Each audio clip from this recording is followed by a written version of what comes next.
We're sisters, best friends, and authors on a mission to help you stoke your creative fire and live the life of your dreams. We believe that purpose fuels passion and that creativity is your secret weapon for mass construction. There's never been a better time to bless the world with your dream realized. You're listening to The Kate and Abbie Show. What's up, guys? Welcome back to another episode of The Kate and Abbie Show. Thank you for joining us today. We are super excited because this is a new year. New year, new adventures, new writing projects, lots to look forward to in 2023. I can't believe it's 2023 already. Crazy. It's amazing. But it's exciting because this is an important time. It's a very exciting time, in my opinion. The best time of the year, for me anyway, because this is when you can really start to make plans for your career, for making your dreams come true. And this is really the vital moment where you can make plans, set your goals, figure out your action steps, and map out where you want to go and how to get there. So it's more attainable than you may think to make your dreams come true. And that's what we're talking about in this episode, how to accomplish your writing goals in 2023. Whatever those goals may be. They may be writing a new book, editing a book, publishing a book, maybe all three, if you're super ambitious.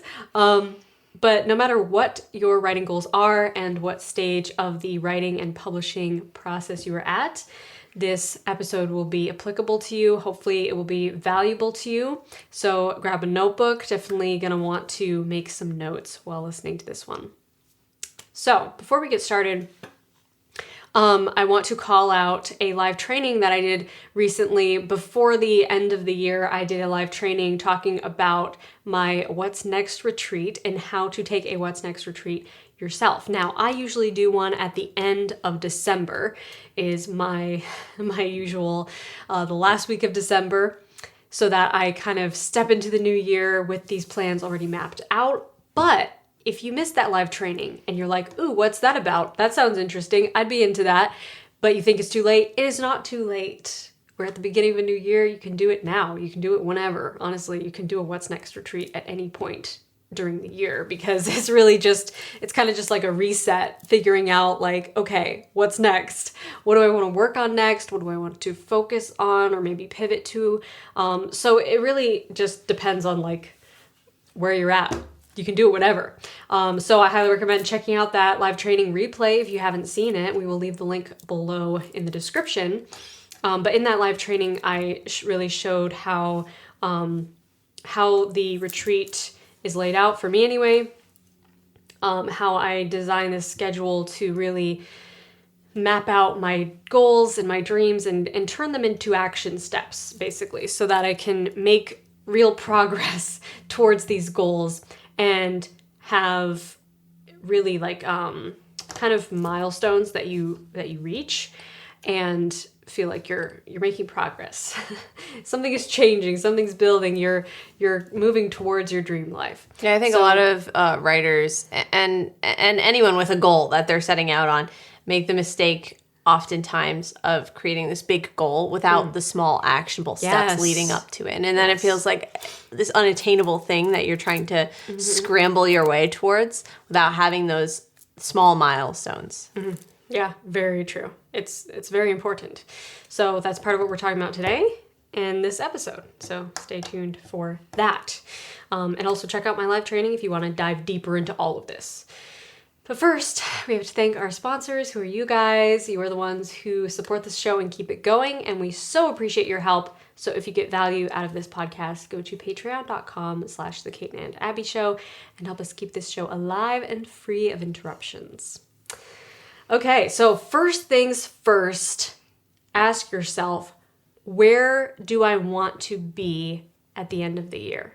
So when December 2023 rolls around, where do you want to be? Like, can you paint a mental picture of where your ideal place in your writing career, in your life, in your relationships with others and with yourself, just everything in your life. Can you paint a picture of where you want to be at this time next year or at the end of the year?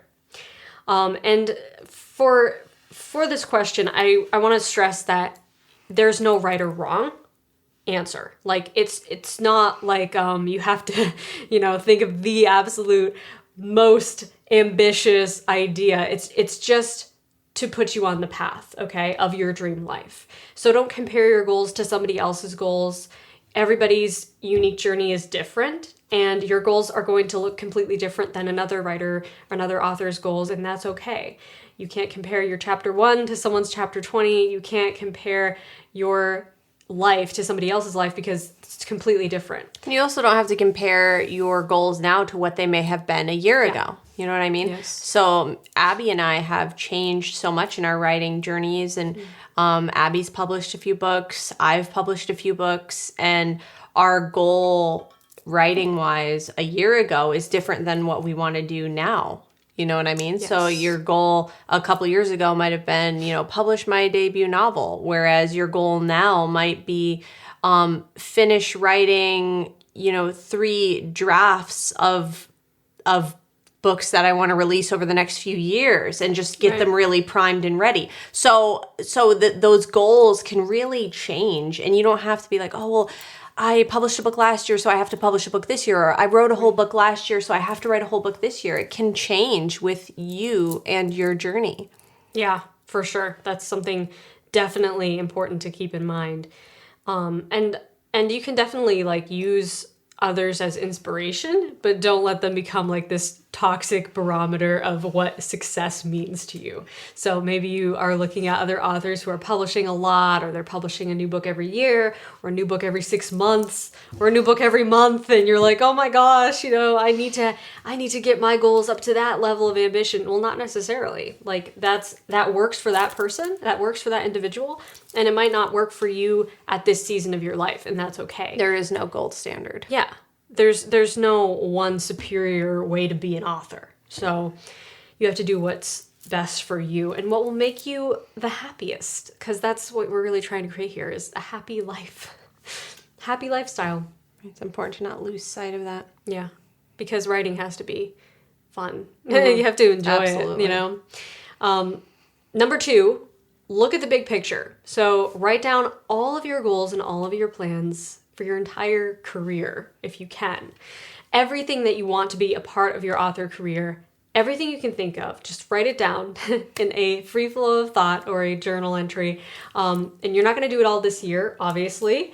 It's not going to fit into one calendar year, but you're going to look at this list of things that create your ideal author life and try to extract the things that are the most attainable for this year and will bring you closer to that big picture. Because the big picture is made up of a bunch of small things, really, smaller milestones. And those are the milestones you want to identify and work towards as goals. So as you work towards those goals, it will create the big picture of your dream life. It's really that simple. And the hard part is step 3, which is setting attainable goals. This is at least the hardest part for me, because I like to set the bar really high, be super ambitious, and be like, yes, I'm going to do all the things. I'm going to write books, I'm going to publish books, I'm going to do everything.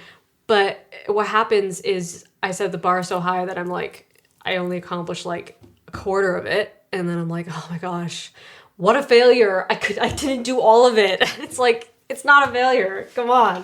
It's probably better. And you can tell me what you think here, but I feel like it's better to set the standard lower, not in a negative way, but be more mindful of, hey, I'm only going to do a few things. And then if you accomplish more than that, then you're pleasantly surprised. Yes. But I feel like setting it really high to an unrealistic level and then being constantly disappointed in yourself for not being able to do something that maybe you shouldn't even be trying to do right now. Yeah. It's healthier to make it smaller, make it more attainable.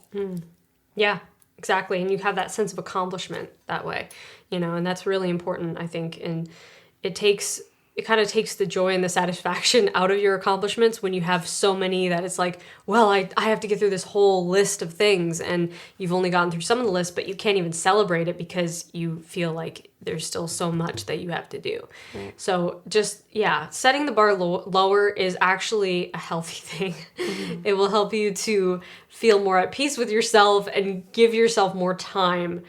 And that's one thing that I've learned over the years is like always give myself more time than I think I'll need, because oftentimes things happen, life happens, and lots of things will come up in your schedule that you didn't foresee happening.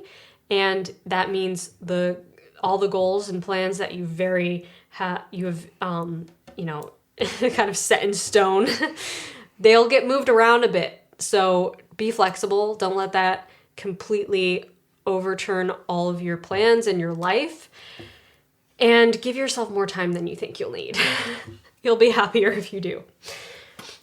Number 4 is to develop a system to make your goals happen. So this is something that I started doing several years ago. It's not just setting goals, but figuring out like what's the system behind the goal that makes the goal happen. This is something that I thought about a lot after reading the book Atomic Habits. The author of that book talked a lot about how goals are something anybody can have. And everybody, for instance, like all the athletes who go to the Olympics want to win a gold medal. That's their goal, right? And they're super elite athletes, but why is it that only some of them win the gold medal? What makes the difference?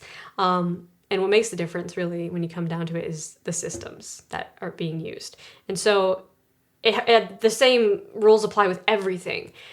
What your goals are do not matter as much as what your systems are. So do you have a system in place for your life, for your writing life, for all of these habits that you want to adopt? Do you have a system that will work, that will harmonize with your current lifestyle, and will bring you closer to that goal? So this is an action plan, okay? And without an action plan, your goals are basically just wishes written down on paper. Exactly. Like you need to see the steps that it's going to take to reach that place. So take the time to think about this. Take the time to figure out how much time am I going to set aside each week, each month, each day to work towards this goal? Can I break down the big goal into action steps? That's vital, because if you just think about the big goal, it's going to scare you and you're not going to want to embark on that journey. It's going to be something that you probably procrastinate on because it's very daunting and overwhelming to think about the big goal. And I think use language that reflects that. So if you were writing down your list of goals, maybe don't write publish my book. Maybe write send my manuscript to my editor, edit my manuscript, send my manuscript to my proofreader, send my manuscript to my beta readers. Yeah. Get my manuscript formatted, get my cover ready, and then finally, release my book to the public. Yeah. But like I just listed probably 7 things or so, 6 or 7 things. So you don't want to, when you just have it as publish your book, you're like, where do I even start with that? Rather than those steps that I just went through. And then as you check each one of those smaller tasks off, it's like, small wins. Yeah, exactly. And as you go down that path, it'll just be like the next logical step shows up. Exactly. And then you do it. And it doesn't have to be this big, overwhelming, journey. And that's another thing, that if you can just take the first step, then the next step shows up. You don't have to see the whole staircase. Right. Just take the first step. And that's a great rule to live by, because it takes the intimidation factor out of the equation. Mm-hmm. You're no longer thinking about like, oh my gosh, I have all this work ahead of me. You're thinking just about the next step and doing that part to the best of your ability. And that would be my advice to anybody who's trying to do anything, whether you're publishing a book or you're writing a book or you're pursuing something completely different. Breaking it down into action steps, and then don't even think about the later steps. Don't even think about how you have this huge list of action steps. Just think about the next one. how can we make time to work on the next one? And action steps will be broken down into tasks. So you might not, one of the action steps might be, editing your book or sending your book to your professional editor. Well, there's a lot of tasks involved within that process. And maybe that looks like getting your book ready for the professional editor might look like spending 2 hours, 3 days a week working on editing your book. And so that's something that you can actually like go to a calendar, go to a planner and block out that time and commit to that plan. And the cool thing, in my opinion, is that you can basically map this out more or less. You can be a little bit flexible with your schedule so that you don't completely ruin your happiness and your peace of mind. But having a tentative schedule that you can commit to, and then knowing that if I just follow this, it will happen. Like, that's really quite magical, I think.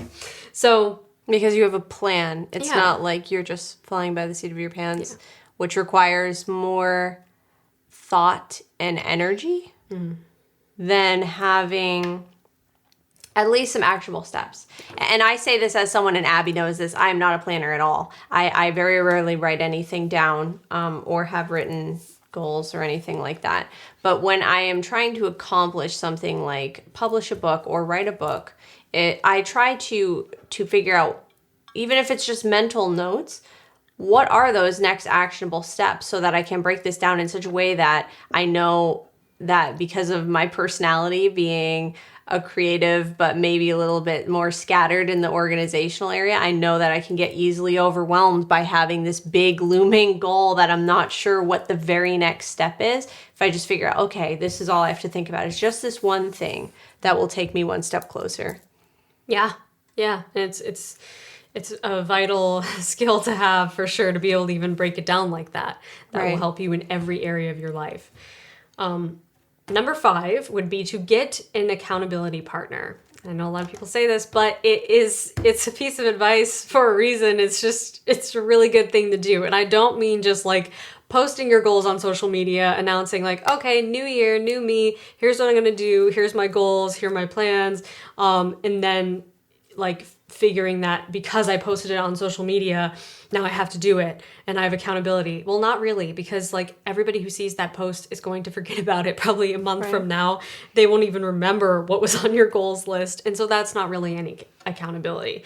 I would recommend getting yourself an actual real life person who can be your accountability partner, who can call you or text you or hang out with you in real life and check up on your projects, check up on your goals and ask you like, okay, how is this going? What progress are you making? Have you reached this action step yet? Have you made any progress? And for some people, this might sound like, oh, that'd be too stressful to have somebody like checking up on me like that. But the thing is, it actually, if you can change your perspective on it, it's actually very inspiring and encouraging to have somebody who cares in your life, who wants to see you make progress and see you succeed, and to be able to have that satisfaction of sharing something with them. Right. Like, I know it's very encouraging to me when we're like writing our book together, our book series.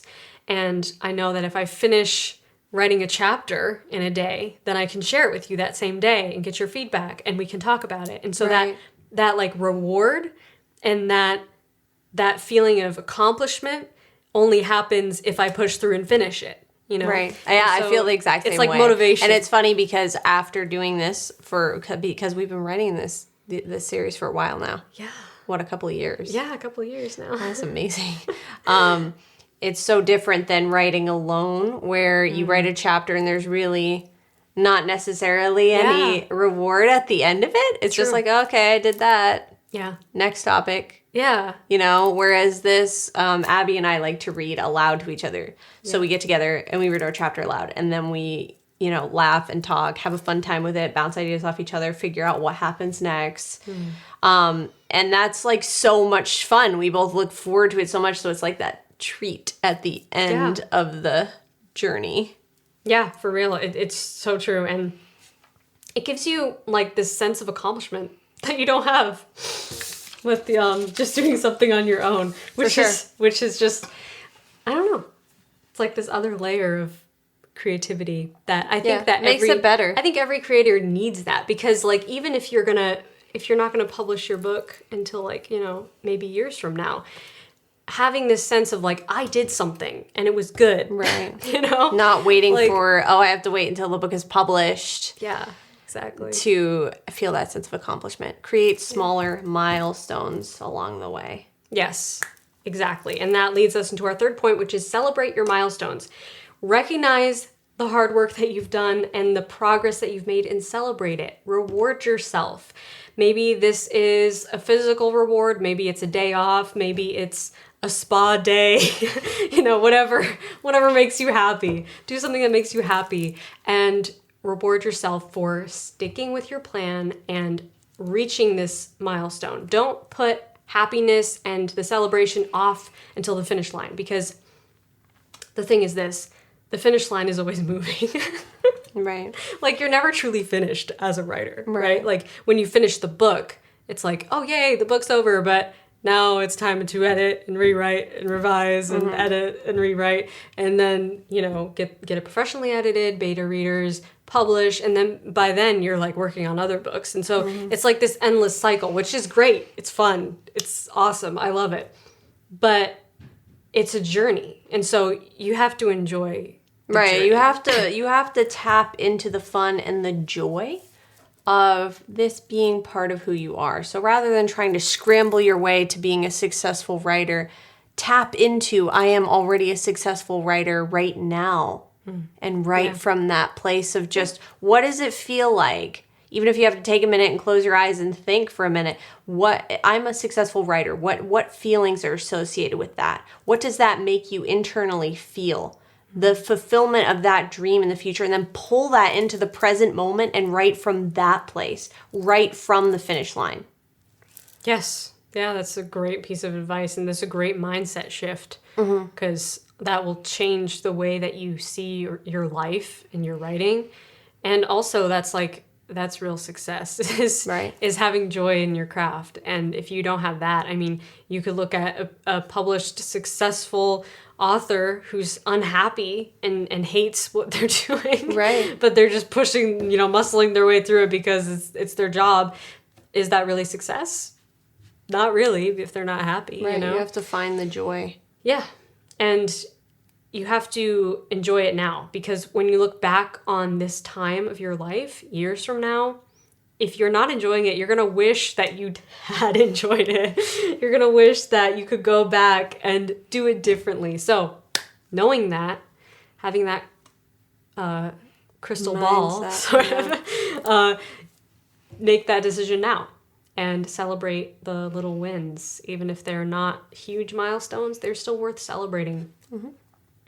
So yeah, that is, those are my top tips, our top tips for accomplishing your goals in 2023. I almost said 2013. That's it. It would have applied for then. It applies for any year, really. These would apply for any year. Yes, it would. So if you're a time traveler and you go back to 2013, I don't blame you.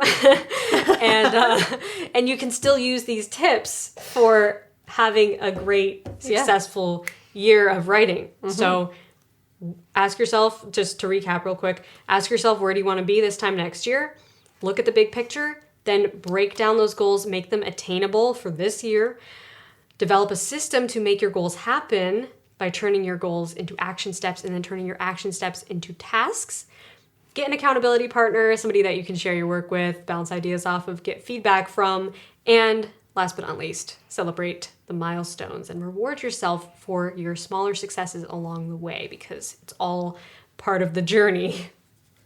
It is. And if you guys want to dive deeper into this whole thing and you want to take an entire week to figure all this out and to really overhaul your life and your year and your habits and get super deep into planning with me, then definitely check out my live training that I did on this topic a couple of weeks ago.